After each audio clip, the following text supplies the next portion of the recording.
সিরিয়ার যে মহারাজা বীর বিক্রম কিশোর মাণিক্য বাহাদুর যে দাদা, ওনাকে আমি অনেক অনেক ধন্যবাদ জানাবো যে উনি যে ওনার জাতির জন্য যে লড়াই করছে সেটা শুধুমাত্র উপরে উপরে নয়, সেটা একদম হৃদয় থেকে লড়াই করছে।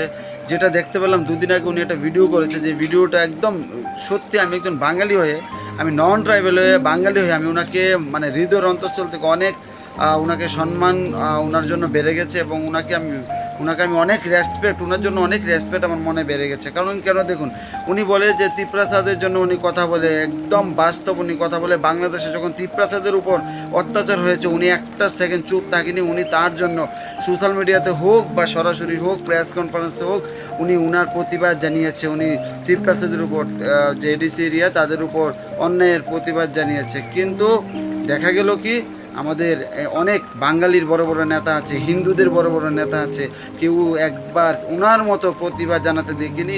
বাংলাদেশে অনেক মার কোল খালি হয়েছে, অনেক হিন্দুদের মৃত্যু হতে হয়েছে, অনেক হিন্দুদের অত্যাচার হতে হয়েছে, অনেক মন্দির ভাঙা হয়েছে।